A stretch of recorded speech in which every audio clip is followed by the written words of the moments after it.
It is a jam-packed college football episode today for Pigskin Frenzy. We have one team in week 3 that survived in a nail-biter.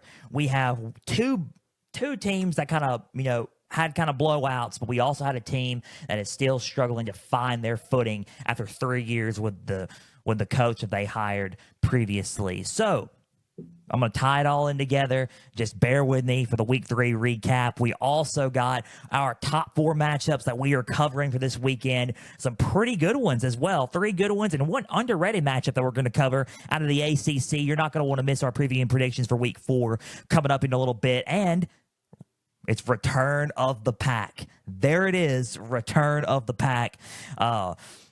If you know the song reference, I listen to older music, so bear with me on that one. But Return to the Pac, the Pac-12 expansion, we're going to talk about that to kick off the show and what it means for the future of college football. Welcome to Pigskin Frenzy on this beautiful Tuesday afternoon, bright and sunny here in Central Illinois. Thank you for joining us. I'm Joel Norris, and whether you're watching on YouTube, listening on Spotify, listening on Podbean, and listening on Apple, a big thank you for taking some time out of your Tuesday to just sit back, watch, and listen to some college football coverage presented by me. Now, after watching on YouTube, subscribe to the channel, like each episode, leave comments down below. Spotify, Podbean, and Apple. All you got to do is just share around with others and follow on there as well. X, Instagram, and Facebook. Just type in Pigskin Frenzy. Follow, like the pages there. You're going to get episode updates. You're going to get news and highlights from across college and NFL football. You're going to get trivia questions on Instagram stories. Go and answer today's college football question as well as all things with to date for Pigskin Frenzy. Guys, check out the website, www.pigskinfrenzy.weebly.com. There you'll find a home and about me page. Learn more about me as your podcast host. There's a contact form down below. Go enter your name, your email, your question. I'll answer it on the show or off air. There's also the platforms page. All the platforms I just mentioned, go and click on which one's your favorite to listen to, as well as all social media platforms for Pigskin Frenzy, as well as our affiliations page, which brings us to our proud partners at the Beard Club. Guys, if you want a great shave, just go to the Beard Club. You're going to get a great shave. You're going to look good. Significant others of your male counterparts listening to this show, listen up. You're not going to want to miss out on the special deals for the Beard Club. Beard grooming kits are what's best for you if you want to groom your beard, or beard growth kits if need be. You have beard balm, beard oil, beard and face wash, boar bristle brush, comb, razors, you name it. Beard and face wash, you name it. We also have loofahs. Beard Club has 2-in-1 shampoo and conditioners, loofahs, boar bristle brushes, you name it, all body wash, all at the Beard Club. Just go to my website, www.pigskinfrenzy.weebly.com. Click on the affiliations page, click on the Beard Club logo there, and you will go to the Beard Club site. You can also go to my link tree. The link tree is at the YouTube description of this episode below. Click on the description below, click on the link tree. Also, go to my X bio, my Instagram bio, my Facebook bio, and click on the link tree there. Click on the Beard Club link, and it will take you to the site. Beard Club, 25% off Beard Day sale going on with the code Beard Day. Beard Day sale. Code is Beard Day. 25% off on all products, including beard grooming kits. The Beard Club, proud partner of Pigskin Frenzy, is what's going to help your facial hair and grooming needs be met. Thank you for being our proud partner at the Beard Club.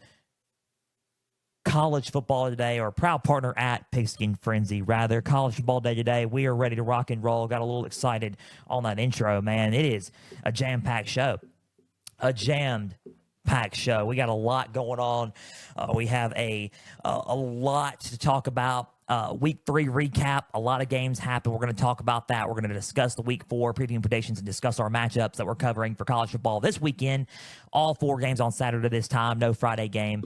But it's going to be interesting. It's going to be fun, interesting, and we're going to discuss everything in here in a little bit for college football games. Let's talk about the future of college football, and it starts in 2026. Last year, the Pac-12 was rated by, the Big 10 and Big 12, Oregon, Washington, USC, UCLA departed for the Big 12. I'm sorry, Big 10.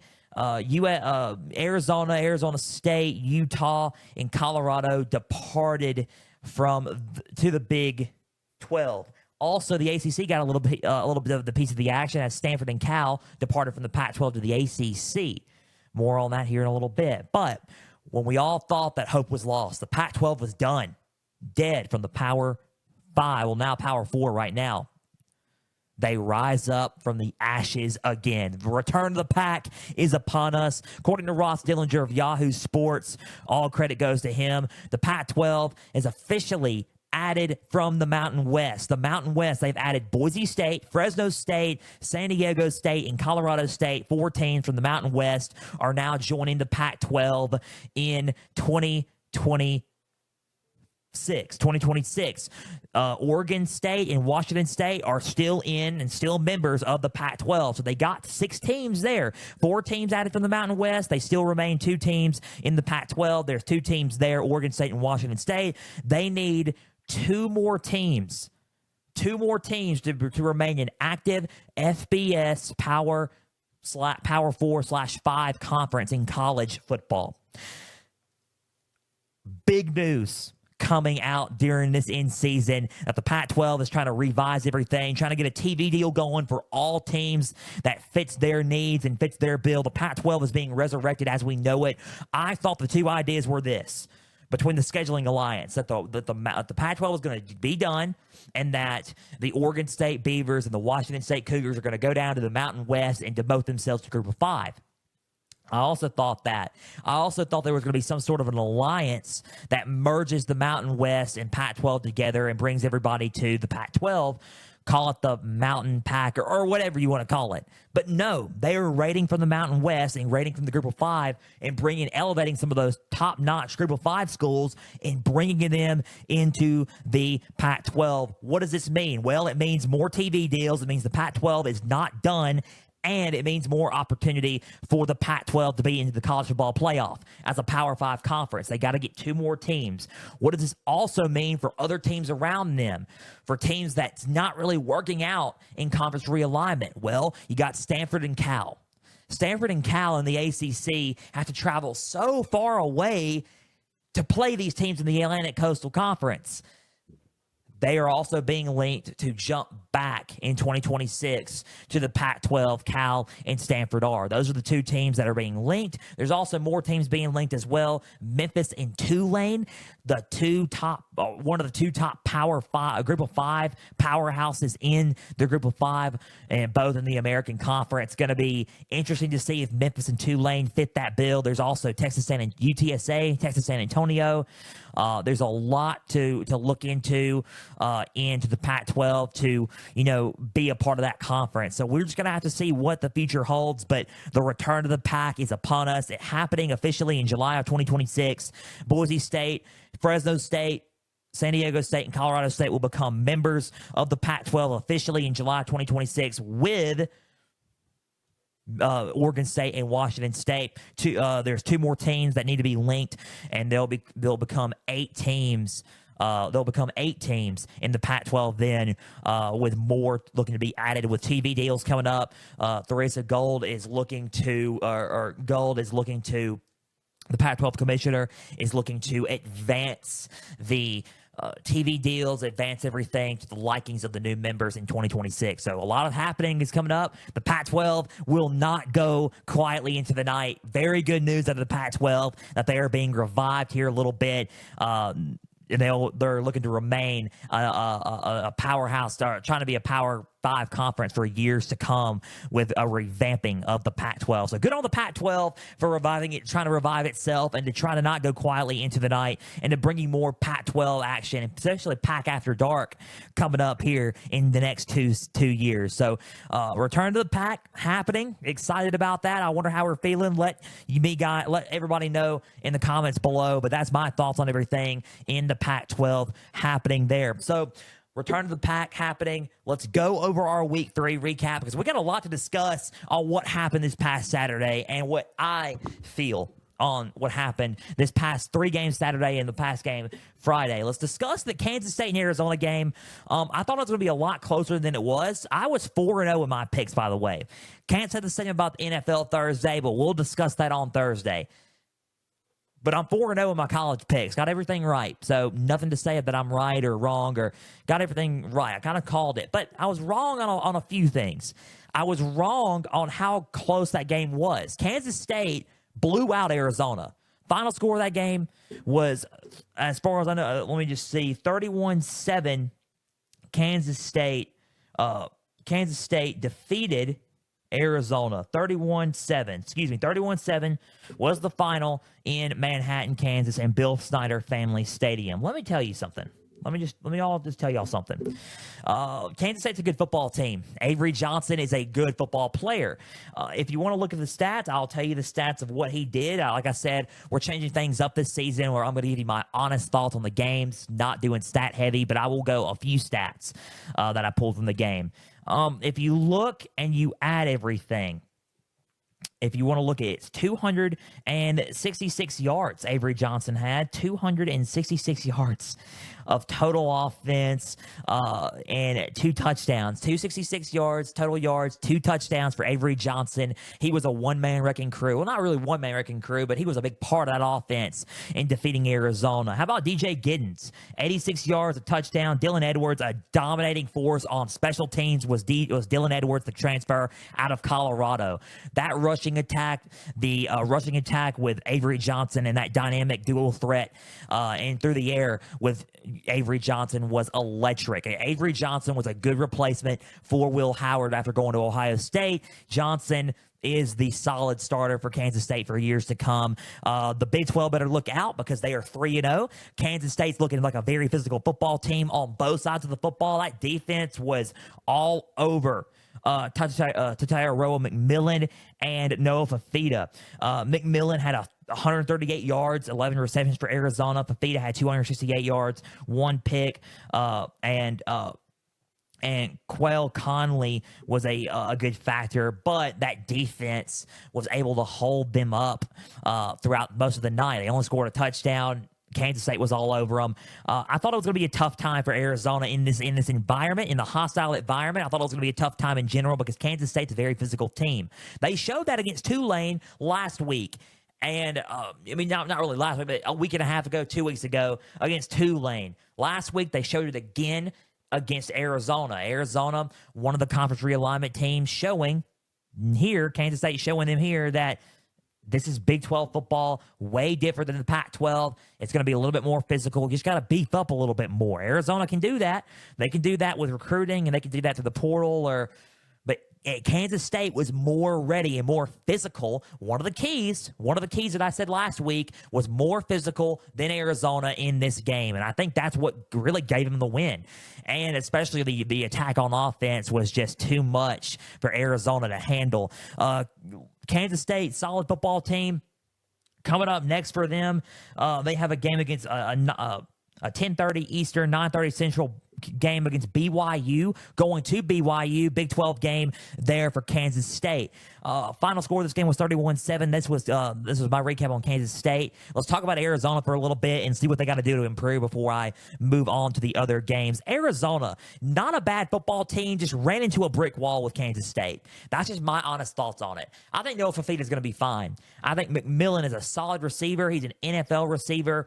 I just think they had a tough time handling the physicality of the Wildcats of Kansas State. They went into Manhattan, a hostile environment, loud, everybody was amped, and they just had a tough time of, handling it. The total yards, they were almost up to par with Kansas State. 324 yards despite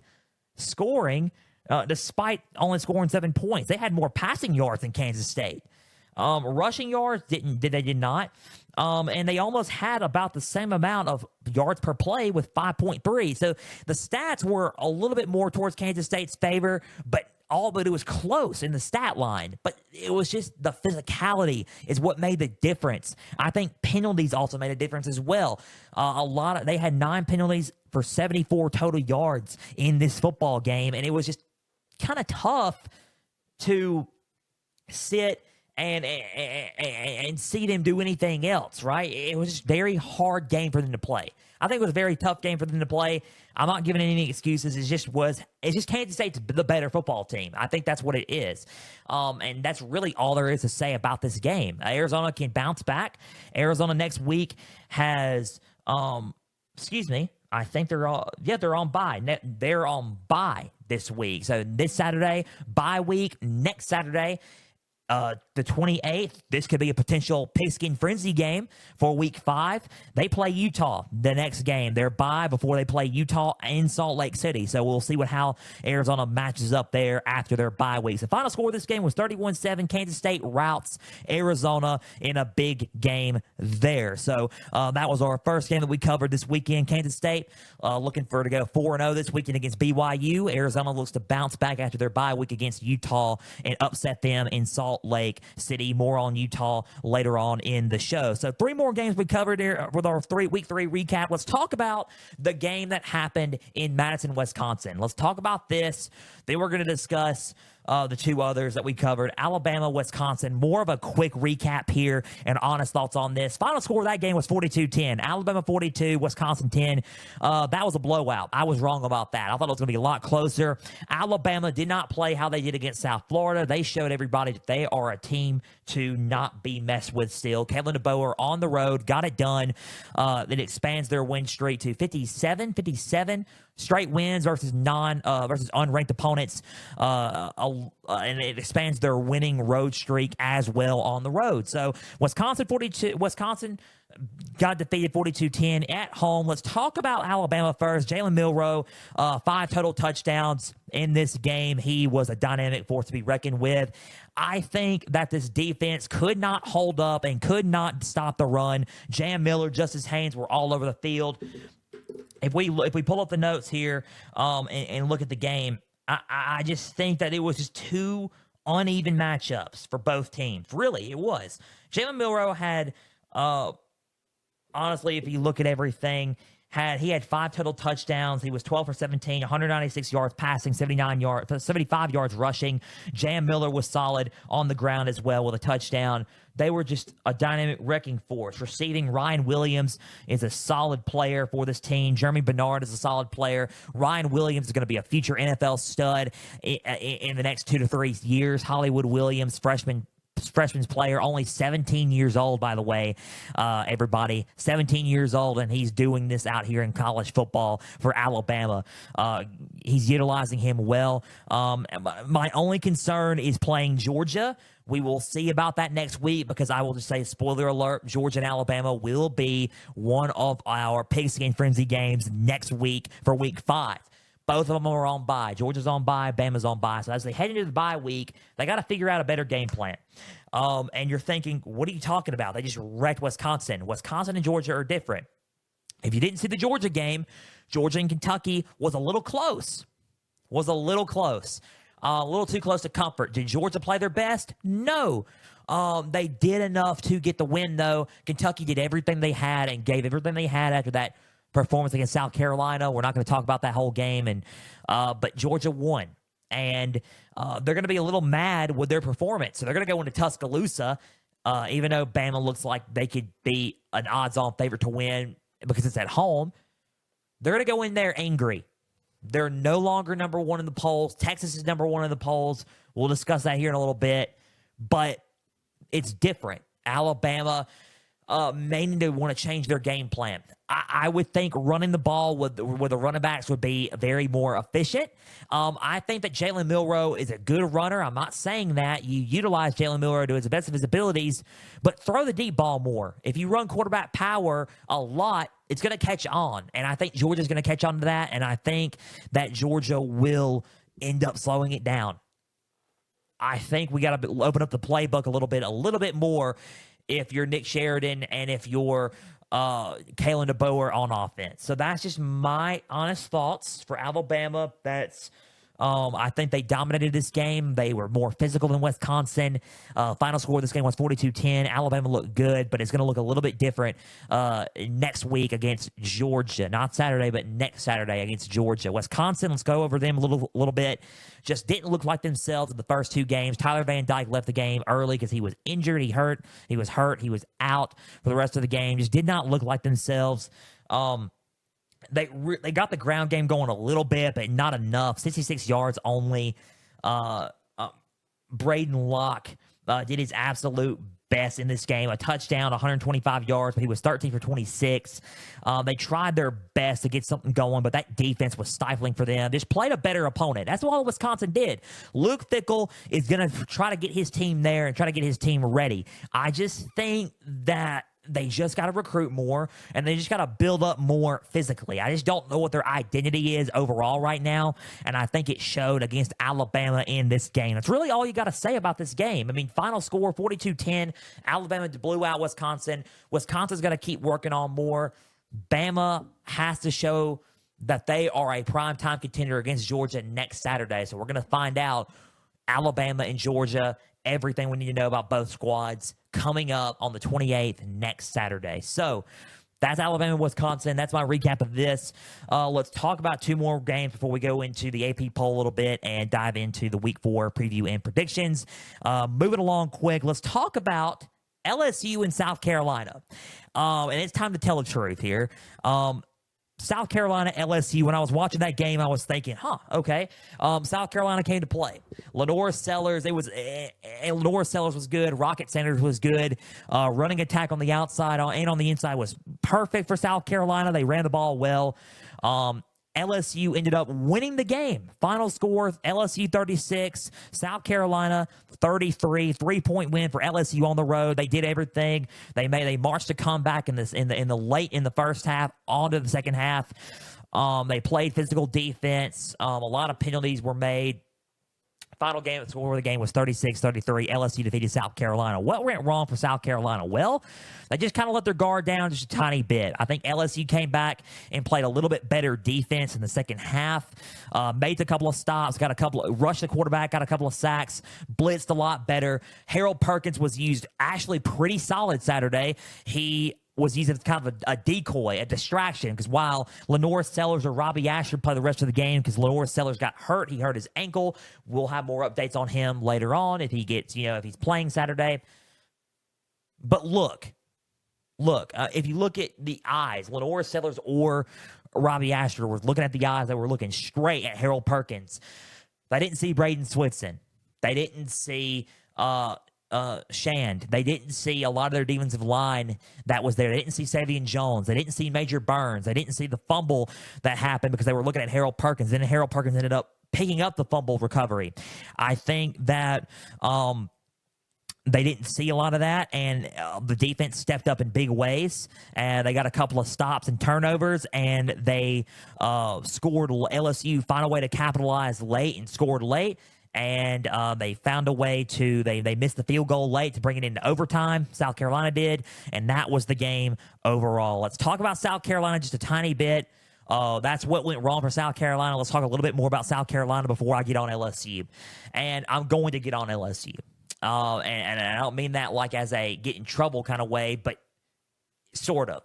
Let's talk about South Carolina. South Carolina is 2-1. They have a chance to be a solid team. They really do. Their rushing attack with Lenore Sellers is solid. I think their receivers are solid. I think they were played physical football. I think that Kennard got to Nussmeier a lot. He played very physical football on the edge, and he can get to a lot of quarterbacks in the SEC coming up. They got to play Ole Miss in a couple of weeks. It's looking like a very good shot because they got Ole Miss at home. It's looking like they could upset some teams in this conference and this season. They look like a team that could do some stuff. Raheem Sanders played solid. Lenore Sellers played solid. I think Robbie Ashford did the best he could to try to mount that overtime attempt. He looked solid in a lot of areas as well. Just looked a little bit more underexperienced than Lenore Sellers did. I think that Lenore Sellers threw the ball well, did not throw the ball downfield a lot, but when he did, he capitalized on it. I think they looked good on offense. Defense, they looked very physical. I think that they pressured Nussmeier a lot. I think I need to see more out of the secondary a little bit, but other than that, that's it. That's all that you can say about South Carolina. They played really, really good. Played a heartfelt, hard-fought game. In the end, ended up getting, a loss at home. LSU ended up coming back and winning in that game 36-33. That's my honest thoughts on South Carolina. I think South Carolina is going to be a fine team going into this season. But the only thing that I think that South Carolina needs to work on really is the penalties. They were just as bad at penalties as LSU could be, honestly, on penalties. If you look at the penalties, 13 for 123 yards. They had 2 pick sixes.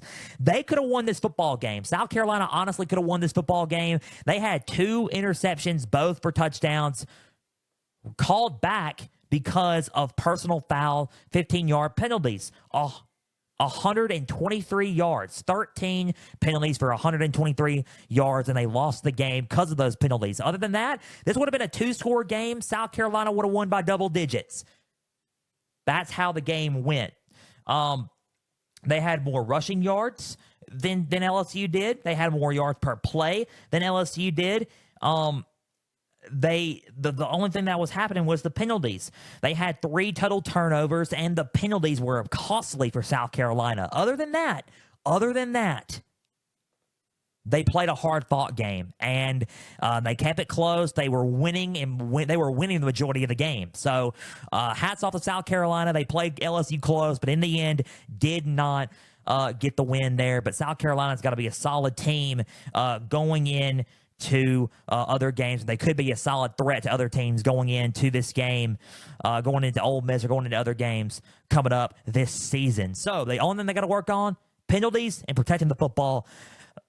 Protecting the football and penalties. So that's the only thing that South Carolina really has to work on heading into this season. Let's talk about LSU.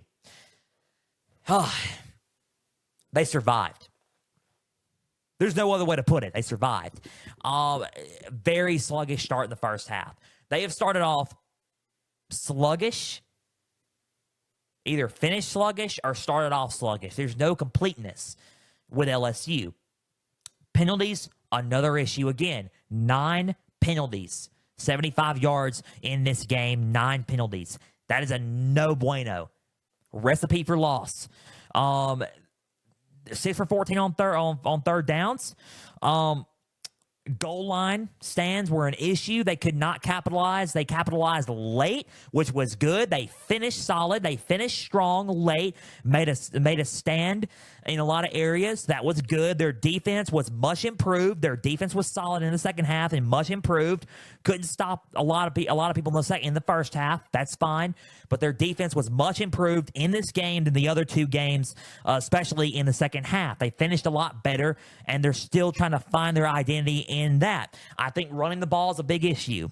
I think that Caleb Jackson, Josh Williams got a touchdown late. He got a touchdown late in this game. I think that Jackson played well. I think Josh Williams got a touchdown late and played well. But Caden Durham, the freshman running back, was the solid choice in this game. 11 carries, 98 yards, and 2 touchdowns.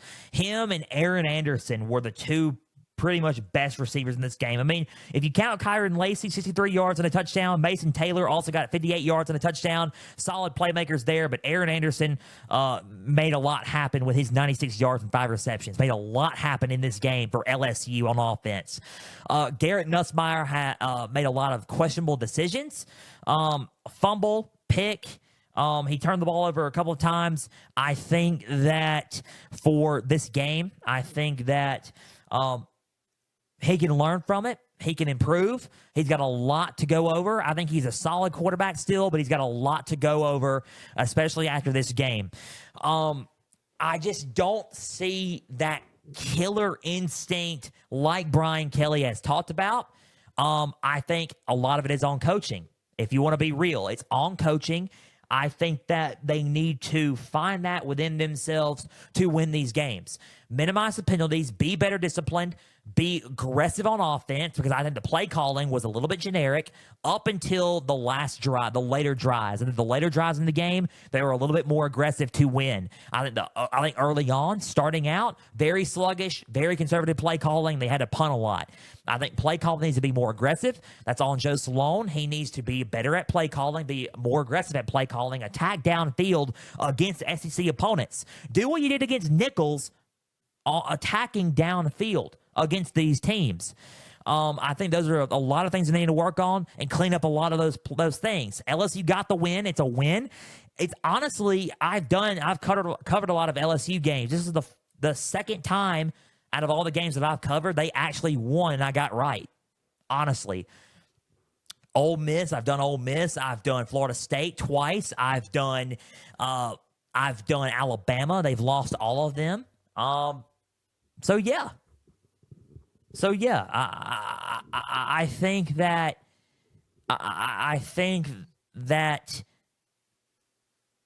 with LSU is just a work in progress. They got to find their identity. They got to find who they are, and they have to be more disciplined, and they got to come up with it fast. Because if you check the calendar,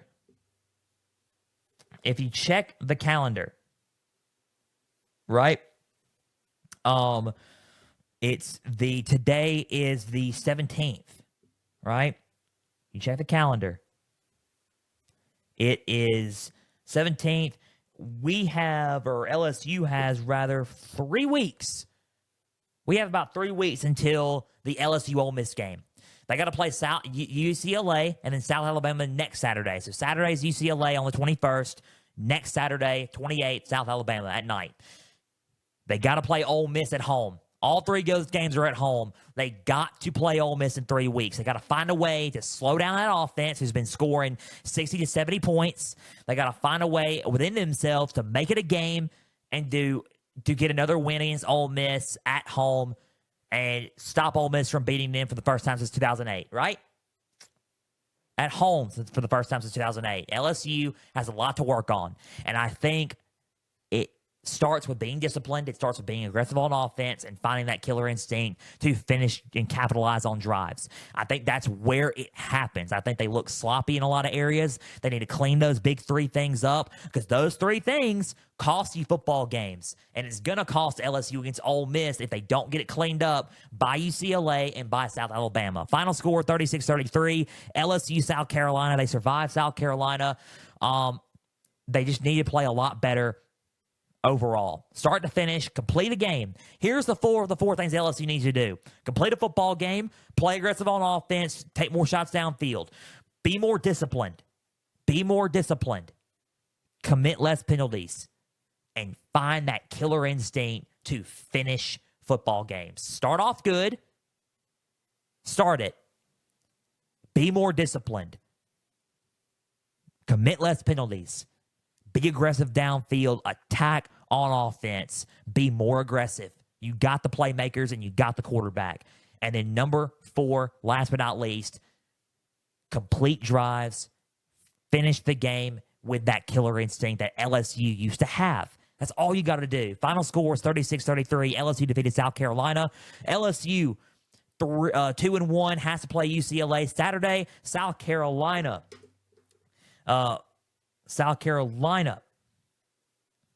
Saturday plays Akron at night and should win that game. So 2-1 for both teams. As we move on to the last game before we go to the AP poll quickly and then go to the Week 4 preview and predictions, let's talk about Texas A&M and Florida. A&M, Florida, final score of this game was 33-20. A&M defeating Florida. Florida's 1-2. A&M is 2-1. Let's talk about Texas A&M. Connor Weeman did not play. Marcel Reed, freshman quarterback out of Tennessee, ended up playing. Made some good decisions as a freshman. He made some bad, made some good. He's still a freshman. Went into the swamp, though. Hostile environment usually, and won 11 for 17, 178 yards, 2 touchdowns. Marcel Reed also had 3 total touchdowns, 3 total touchdowns overall, 2 passing, 1 rushing, 83 yards on the ground with 13 carries. True dual threat quarterback. Marcel Reed looked really, really good, commanding that offense for his first time playing. Getting the Aggies points under Mike Elko's system. Very good for a new-time freshman quarterback. A&M is now 25 in the AP poll this week and ranked again after that performance. Le'Veon Moss, 110 yards, 18 carries with 6 yards per play on the ground, 6.1 yards averaging on the ground for Le'Veon Moss. They look really, really well. They look really, really well. Cyrus Allen played well with a touchdown. Theo Mellon, Ostrom played well with a touchdown. They all look good. Moose Muhammad had a 20-yard play. Um, Amari Daniels looked good as well, playing too. So the defense looked really good. They got injured. They got 3 interceptions in this game. Graham Mertz had 1 interception. DJ Lagway had 2. They played both quarterbacks. Mertz had 195 yards. DJ Lagway came in late and finished the game. Touchdown, 2 interceptions, 84 yards for Lagway. Running the ball. Jacoby Jackson, a touchdown in that game for Florida as well. So those are really much the main stats for the game. A&M looked good controlling that offense. Marcel Reed looks really, really good. I think he's got a shot at being a solid quarterback for this team for years to come. When Connor Wingman comes back, I'm pretty sure he will take control of his offense again. But Marcel Reed has a shot at being a solid quarterback for this team in the near future. They look physical on the O-line. They out-physical Florida. On defense, they look solid, too. They got 3 turnovers on defense. They looked like they were running wild in the swamp on this team. A lot of teams were picking Florida. A lot of people were picking Florida. I picked A&M because I thought they were the most physical team. I thought that they had better quarterback problems between the two with injuries and all that. I thought the quarterback problems were a little bit better for A&M. Because they were built more than Florida was because of the coaching. I think the coaching was a little bit better. I think that A&M had it in place to beat this team. I did. I thought that Florida was going to lose early on in the year. Florida was going to lose to Miami, and I thought they were going to lose to A&M and beat Samford. I thought they was going to be a 1-2 team, and they are a 1-2 team early on. I called it. I thought they were. I think and we're going to talk about Florida in a minute, but I think A&M was a game that was hard for them. Very physical football team, very physical and stingy defense. 3 turnovers. Marcel Reed is a solid freshman quarterback that if you want to turn the keys over to him early, you can because he made the accurate decisions too. A&M looked like they were on a mission to prove everybody like, hey, we're going to go in and win this game, and we're still in the hunt here in the conference. So, and they proved that. They manned up on Florida and out-physicaled them. They ran the ball well. I mean, Le'Veon Moss was a key factor on the ground. Marcel Reed was a key factor in the option. He threw the ball well, made some timely, accurate decisions. I think that overall, the presence of A&M was just more motivating than Florida was. Final score of this game was... literally, that's all you got to say about A&M. Final score of this game was 33-20. Overall, it was 33-6 or 33-3, I think, early in the game. If you look at the overview of it, Florida scored late in the half, but it was not enough because A&M had it within hand by the third quarter. So final score of this game was 33-20. A&M defeated Florida in this one. A&M looks solid. Let's see what they're going to do coming up Saturday. A&M has got Bowling Green Saturday. Should win that one. But A&M is looking like they're on track to doing something here. So A&M beats Florida in the swamp. Let's talk about Florida before we move on. But A&M looked really, really solid. Let's talk about Florida. Going into this game, we were wondering who's going to start. Graham Mertz did start. Congratulations. He did start. He got out of the concussion protocol. I'm very proud of Graham Mertz. I hope that he's well. I'm glad that he's well. I was rooting for him. It just wasn't in the cards to beat this team. That's the basic thing, right? That's the basic thing you got to say. It just wasn't in the cards to beat this team. They're not better than A&M. For everybody that picked A&M, picked Florida, you picked Florida because you had hope. You had hope they were going to win. You picked them because it was in the swamp and home field advantage. Do I get all that? I understand that completely. Here's why I picked A&M. They're more physical. They're better built on both sides of the football, on the line of scrimmage. I think that the running game's built a little bit better, and I think that the overall talent level is just different than Florida's. That's why I picked A&M. I really did. I think coaching's a lot better as well. I think that Florida has some talent. They do. I mean, DJ Lagway is the truth. Even though he got 2 interceptions, he got a touchdown. He was 6 for 13. Take away those 2 interceptions, he could have probably led this game down to the wire, and they could have probably ended up upsetting A&M. DJ Lagway is that dude. He's a solid quarterback. He's a solid football player for this team. He just needs help around him. He's got Eugene Wilson, but Eugene Wilson's going to be off to the NFL sooner rather than later. Graham Mertz, he's about to leave and hand the keys over to DJ Lagway. That's why they're playing DJ Lagway now, so he can get ready for next year. Mertz did all right. 12 for 15, 195 yards, a touchdown. The running game was decent, but not enough because it was very little yards. If you look at the rushing yards, 310 rushing yards to A&M, 52 rushing yards for Florida. Passing yards, they outgained them in passing, 249 out of their 178. A&M had penalties, 110 penalties for A&M, 13 penalties, 110 yards for A&M. They could have lost that game late. 7 penalties, 65 yards, not good penalties for either way for Florida. But 2 for 9 on third down. It's still not enough. A&M had time of possession. The time of possession battle was way off kilter.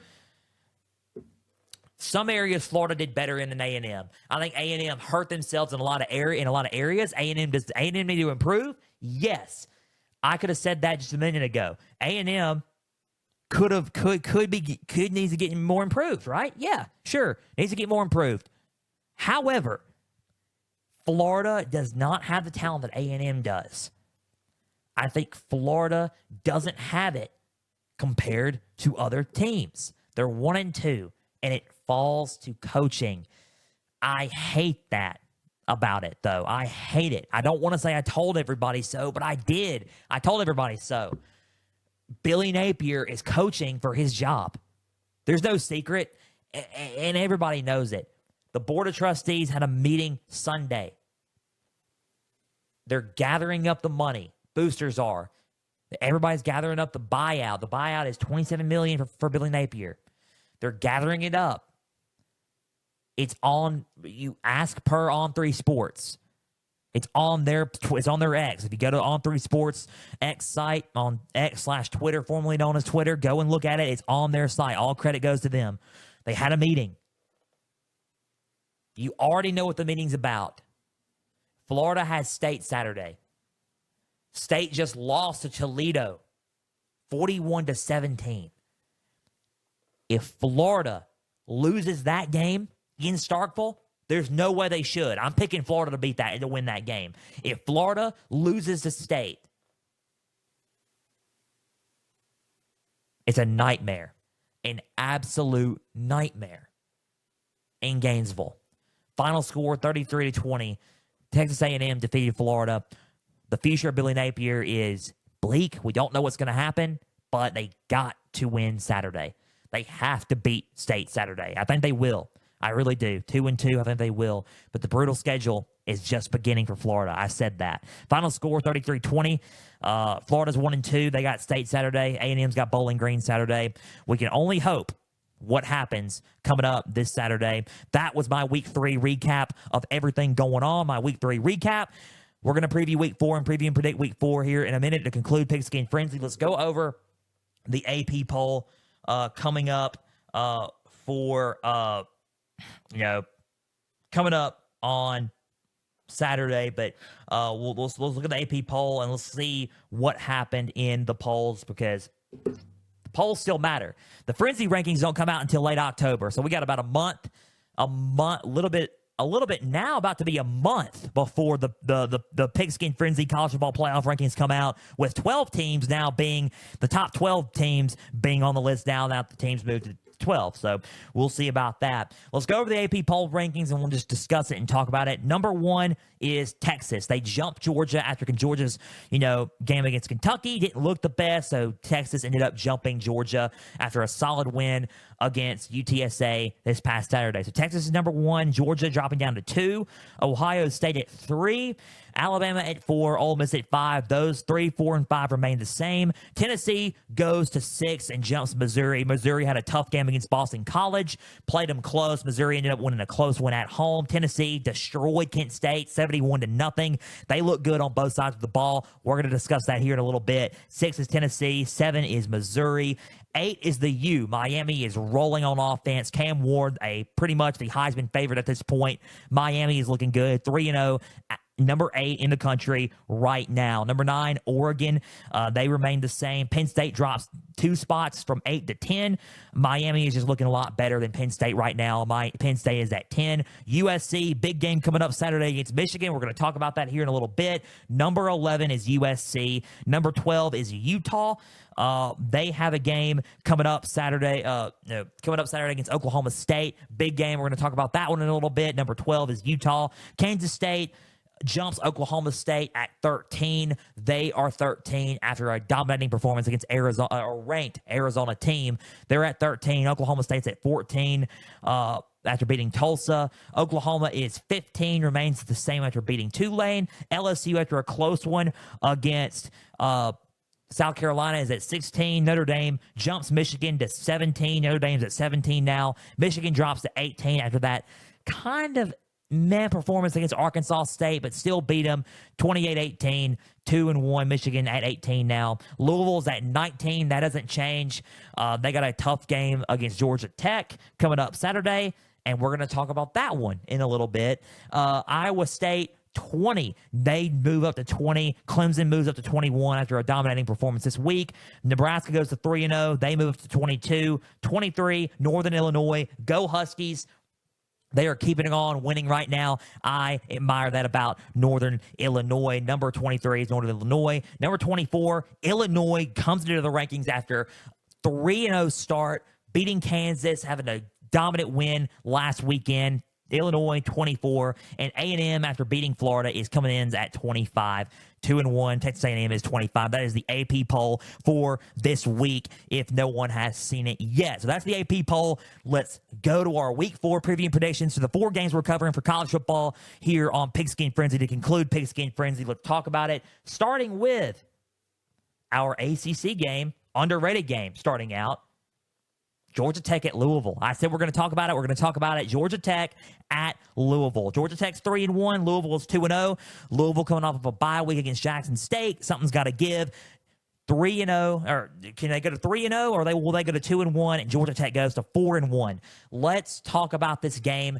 Very interesting game. Tough for both teams. Louisville currently in the college football and college football and total offense is number 4 in total offense. Tyler Show bringing it on for this team. Let's talk about it. Let's talk about the keys for both teams as we go into Papa John Cardinal Stadium in Louisville, Kentucky, Saturday afternoon or Saturday night here for Georgia Tech in Louisville. Georgia Tech's keys are simple, pretty simple. Start off fast. Haynes King, solid quarterback. Start off fast on the ground. Start off fast through the air. Get them on their heels a little bit, and if you start off fast, score early, there's a shot that you may win this football game. I think if you just start off fast, you got it. Really, you just got to start off fast against this defense. Number 2, stop Louisville on third down. You're going to think, really, that's an interesting one. That's number 2 for Georgia Tech. Stop Louisville on third down. Let's talk about what happened a couple of weeks ago against Jackson State on the 7th. Let's just talk about it. Louisville, 9 for 13. 9 for 13, which is not bad. Not bad. 9 for 13. I think if you stop them on third down and slow them down, because they are number 4 total efficiency in offense, that's solid. If you stop them on third down, get a couple of stops, slow them down, you get a good win there. So they were 9 for 13 last week. I think if you stop them on third down, you get wins here. Stop them on third down. I think that's a good advantage for Georgia Tech to have. So, stop them on third down. That's number 2. Number 3, the playmakers make plays. Eric Singleton makes plays. Jamal Haynes makes plays. Haynes King makes plays. Make plays. Let the playmakers make the plays. Show out. Breakout games for everybody. And I think that on both sides of the ball, and I think that Georgia Tech gets a win in Papa John Stadium. Those are the 3 keys for Georgia Tech for me. Let's talk about Louisville's keys. Let's talk about Louisville's keys here. Number 1, going up to number 2 on Georgia Tech's keys for Louisville. Number 1, be efficient on third down. Move the ball on third down. Convert on third down. Kind of stumble them a little bit. Break their hearts a little bit and trying to their attempts to slow you guys down. Be efficient on third down and win on third down. That's what you got to do. Number 2, pressure Haynes King. If you pressure Haynes King, sack him, cause some chaos, get them on their heels a little bit, you got the victory there in hand. Number 3, Tyler Show, the transfer quarterback from Texas Tech and Oregon. Texas Tech and Oregon transfer quarterback Tyler Show has another breakout game. He shows out. He throws it to Ja'Cory Brooks, Alabama transfer wide receiver Ja'Cory Brooks. He throws it to him, lights it up through the air. The ground game gets going in Louisville. A part of Tyler Show. He has a breakout game and shows why he's one of the most underrated and undervalued quarterbacks in the conference. Louisville can win this football game. 3-1, 3-0, 2-0. Something's got to give. Who is going to win this game, and who do I have winning this football game between the two? Give me Louisville. Close. I've seen the two teams play. I like Georgia Tech. I think Georgia Tech can – I said I had Georgia Tech finishing, but after watching the two teams, I'm really high on Louisville right now. Give me Louisville. I think Louisville wins this game close. I think it's going to be a 28-21 game. Louisville 28, Georgia Tech 21. I think Tyler Show does enough to outperform Haynes King and Georgia Tech and gets the win late. 28-21, Louisville defeats Georgia Tech. Louisville goes to 3-0. Georgia Tech goes to 3-2. I think Louisville wins 28-21 against Georgia Tech. So 28-21, Louisville defeats Georgia Tech in this game. Next up, USC at Michigan. We're covering that one in the big house. USC at Michigan. USC's 2-0 after coming off of a bye week. A couple of weeks ago, they played Utah State. They're playing Michigan this Saturday at Michigan. Michigan is 2-1, coming off of a not-so-pretty win against Arkansas State at home. Home game, USC at Michigan. Lucky for Michigan in the big house. So, let's go with USC's keys. Going to be a tough game, I think, for both, but let's go for USC's keys here. Slow down their run game. If you slow down their run game, Donovan Edwards, Khalil Mullings, you slow it down, they're going to be fine. They had luck against Arkansas State. They did. They ran the ball well against Arkansas State. Look what they did against Texas. Against Texas, they did not run the ball all that well. They were non-existent. Davis Warren will not start Saturday. Alex Orji will start, so you're going to be seeing a little bit more of a rushing attack with Alex Orji as well. He didn't run the ball well at first against Texas. Davis Warren made a lot of untimely decisions against Texas as well. When they played a team against Texas, it didn't work out well. Make it not work out well for them. Slow down their run game. Make Orji beat you with his arm. That's what you got to do. That's number 1. Number 2, be the more physical team.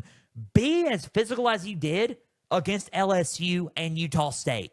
Be just as physical like that. If you do that, then you're going to beat Michigan.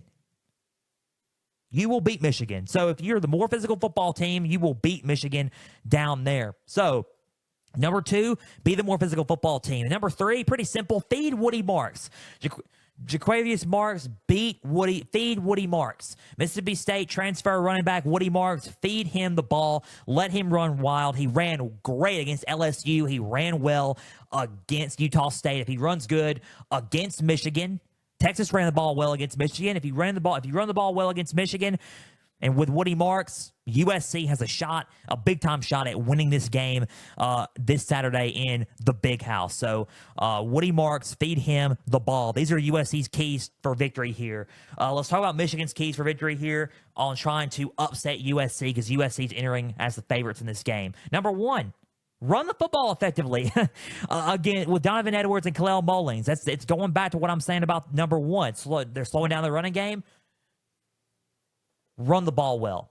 You have to run the ball well. I'm not trusting in the pass right now. Honestly, with Orji or Warren at quarterback, I'm not trusting the passing game right now. Run the ball well with Khalil Mullings and Donovan Edwards. If you run the ball well, you have a great shot at winning this football game. Be more physical and run the football. Number 2, minimize their turnovers and protect the football. I think if you do throw the football, the interceptions with like Davis Warren. I know Alex Orji's starting, but Orji can throw picks too. Davis Warren threw a lot of picks.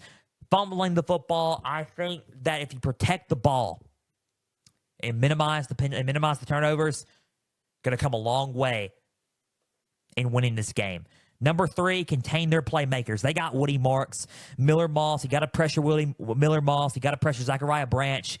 You got to pressure a lot of their guys on this team. You're going to have to do really, really well at protecting and containing their playmakers. Another playmaker that USC has to, and I mean has to, get a hold of is Kyron Hudson, the man that went off against LSU. He's going to have an effect in this game as well. You got to contain Kyron Hudson as well. So contain their playmakers in this football game. Big time matchup in the big house. Those are the keys for both teams. Who do I got winning this football game? You're going to have to give me USC. I think USC is going to beat Michigan. I think they go in to the big house, beat Michigan. I think that USC is more primed right now. 3:30 Eastern kick, 2:30 Central kickoff. Give me Michigan losing this game. I think USC is going to beat Michigan.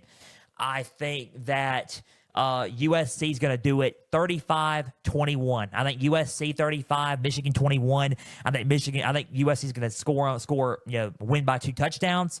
35-21. I think their offense is going to be too much. I think that they're going to be a little bit more physical than they were against LSU, even, because I think that the Michigan playbook right now is running the football. So give me USC versus Michigan. USC 35, Michigan 21. I think USC wins the game by 14 points. USC 35, Michigan 21, and they go into Ann Arbor and defeat them. So USC beats Michigan 35-21. So 2 more games up. Conflicted on this one. Very conflicted. Utah at Oklahoma State. Both teams undefeated. I dropped my pen because I was so conflicted on this game. There we go. Utah at Oklahoma State, both undefeated in this game. Let's talk about the keys for both. Something's got to give. Somebody's O has got to go. It's tough. It really is. Both of them are playing really, really well. It's kind of like the battle of the top 3 of 2 of the top 3 teams in the Big 12 right now, and it is. Utah and Oklahoma State in Stillwater, big-time game. I'm surprised College Game Day didn't go there. They're going to Norman, Oklahoma. Very surprised that they did not go to Utah and Oklahoma State. This is a very tough game. Cam Rising, he was hurt last week. He will play this game. He is back. He will play Saturday against Oklahoma State. After that hand injury, he will be back and be in action. Cam Rising will start Saturday, so no worries there. Utah's keys are this. Number 1, start off fast. Oklahoma State's defense is physical. Catch them on their heels. Start off fast, score points early, and find a way to get this win on the road. That's a good way to do it. If you start off fast against this defense, put them on their heels. Win the time of possession battle. Utah is really good at time of possession. They've been good all season so far at time of possession. Win the time of possession battle. Hold on to the ball. Drain some clock. Win the time of possession battle, and that way you can have a big win in Stillwater. Win the time of possession battle. Number 3, last but not least, find a way to pressure Alan Bowman. Alan Bowman, the 7th-year, 100th senior of Oklahoma State, it seems like. But no, 7th-year senior Alan Bowman doesn't get rattled easily. He hasn't been getting rattled this season so far. Find a way to pressure him and find a way to rattle him and get him on its heels. And in that way, you will win this game. That's the 3 keys for Utah. Oklahoma State, 3 keys here. You got to find a way to get Ollie Gordon going on the ground. If you're Oklahoma State, you got to find a way to get Ollie Gordon on the ground running the football. He hasn't had a big effect this season. If you get him going on the ground, let him run the football a lot more, and let him be that Doak Walker Award winner that he was last year, he's going to be a solid playmaker in this game, and I can find a way to get them a huge victory in this game here. Number 2, be more disciplined. Penalties, in each game, 5, 6, 7, 5. It's just not a lot of good, a lot of good penalties there. And they're adding up. And if you be a little bit more disciplined, play a little bit of a clean game, you will win this ball game. And number 3, force turnovers. You got to force turnovers. You got to find a way to get Cam Rising to turn the ball over. Cam Rising's pretty efficient. He doesn't turn the ball over much. But if you find a way to get Utah to turn the ball over, that's a huge win for this Cowboys defense and this Cowboys football team. Big time matchup. Utah at Oklahoma State this Saturday. Both undefeated. Somebody's O's got to go. Big time Big 12 conference play for both teams. Who do I have winning? Very conflicted. Very, very conflicted on this one. I was so conflicted. But close game, back and forth. Give me Utah to win on the road. I think Cam Rising's going to do it. Give me Utah to win on the road. Get them to go to 4-0, and Oklahoma State will go to 3-1. I think that they'll minimize the run game, shut it down. I think they'll win the time of possession battle, and I think that's where they get their victory, in the time of possession. They're going to drain clock, hold on to that ball, protect the ball, and they are really good at it. So I think that's where they get their victory. Utah defeats Oklahoma State 24-17. Utah 24, Oklahoma State 17. Utah defeats Oklahoma State 24-17. Utah goes to 4-0, and Oklahoma State goes to 3-1. Give me Utah defeating Oklahoma State 24-17 this coming up Saturday. Now, last but not least, before we conclude today's episode of Pigskin Frenzy, an hour again on this beautiful episode of Pigskin Frenzy, Tennessee at Oklahoma. Big time matchup in Norman, Oklahoma. Both teams undefeated, 3-0. Somebody's O's got to go in this one. SEC on ABC, Saturday Night Football. SEC on ABC, Saturday night, 7:30 Eastern, 6:30 Central. Kickoff in Norman, Oklahoma. SEC battle here. Tennessee at OU. Let's talk about it. Both of them are going crazy. Well, especially up front. Oklahoma's front is really, really well, but Tennessee on both sides of the ball is playing lights out. I mean, Tennessee is a definition of a sleeper team in the conference. I don't think they'll be sleeping after this one, but Tennessee is looking really, really good. Number 6, Tennessee. Number 15, Oklahoma. 3-0, both of them. Tennessee's keys are simple to go into Norman and get this win on the road. Number 1, win the line of scrimmage battle. Be physical on both sides of the ball. If you out-physical them on both sides of the football, like you did against NC State, like you did against Chattanooga and Kent State, you will be just fine in this football game. I'm concerned about Oklahoma against this front. This front for Josh Heupel is pretty solid, so both sides of the ball, I think if they win the line of scrimmage battle, that's a huge victory for them. Number 2, pressure Jackson Arnold. If you pressure Jackson Arnold, they're going to be fine. Currently in total defense in college football, Tennessee is number 2 in defense in college football. If you pressure Jackson Arnold and play like you're the number 2 defense in the country, you're going to be just fine. Both sides of the ball, Tennessee is dang near unstoppable right now. Number 2, pressure Jackson Arnold. Number 3, minimize the penalties. I think they're their own worst enemy at this point right now in this season. I think if you cut down the penalties and the lack of penalties, they will be fine. Clean up those penalties, be more disciplined, and you will be fine in this football game. A lot of penalties have been coming from false starts, neutral zone. Just cut down on those penalties and you'll be fine. That's number 3 for Tennessee. The keys for Oklahoma are this. Number 1, same thing for Tennessee. You got to win the line of scrimmage battle. You got to be physical, like a Brent Venables coach football team is. Got to be physical up front on both sides of the ball, defensive line and offensive line. Protect Jackson Arnold and win in the trenches. You got to win that way against this tough Tennessee football team. Number 2, slow down the offense. Tennessee, number 2 offense in the nation currently in college football, only behind Ole Miss. Number 2 offense in the nation currently in college football. Got to find a way to slow down that offense, pressure Nico Amaliava, slow down and stop them on 3rd down, make them punt and slow them down and make stands in this game. Find a way to slow down their offense. Number 3, Jackson Arnold has a breakout game. He's got to light it up in the air on the ground. He's got to make a huge impact in this game, make accurate decisions, throw Tennessee off balance in their defense, and find a way to have a breakout game, and that will give them a huge win over Tennessee at home. Big time game, 3-0, both from 3-0. Somebody's O's got to go in Norman, Oklahoma. Saturday night football, SEC on ABC, 7:30 Eastern, 6:30 Central kickoff. ABC. Who do I have winning this football game? Oklahoma's been scaring me a little bit. They have been teetering. They played a close game against Willie Fritz's Houston. Houston's a solid football team, but they are not better than Oklahoma right now. Kind of teetering against Tulane in a lot of areas. John Summerall's a good coach. Again, they're not better than Oklahoma right now. I think this game's not going to be close. I think Tennessee's going to go into Norman and win. I think Tennessee will win this game. I think they're going to beat Oklahoma. I think it's going to be 42-17. Tennessee 42, Oklahoma 17. Right now, I got Tennessee beating Oklahoma 42-17. I don't think it's going to be close. I think it's going to be Tennessee's going to is going to walk in and blow them out 42-17. I think Tennessee is just that good right now on both sides of the ball. They're just pretty solid on both. So right now, they're going to move to 4-0. Tennessee will be 4-0. Oklahoma will be 3-1. 42-17. Give me Tennessee over Oklahoma in Norman on Saturday. 42-17.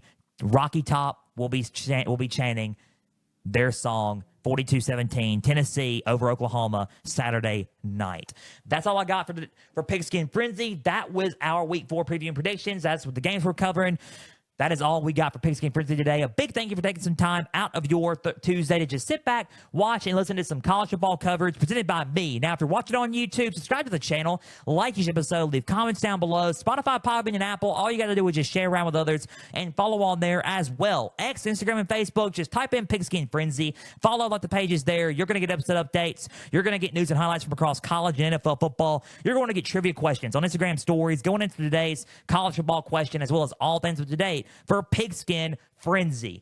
Guys, check out the website, www.pigskinfrenzy.weebly.com. Big thank you for tuning in and listening to some college football coverage presented by me on this beautiful Tuesday afternoon. Go enjoy the rest of your Tuesday. We will be back Thursday for our NFL edition of Pigskin Frenzy, recapping Week 2 and previewing and predicting the top matchups of Week 3 in the NFL and the latest NFL injury, Pigskin Frenzy NFL injury report also on Thursday. Until the NFL edition of Pigskin Frenzy on Thursday, I'm Joel Norris signing off. We will see you then. Until Thursday, from everybody out there, please and always stay the course.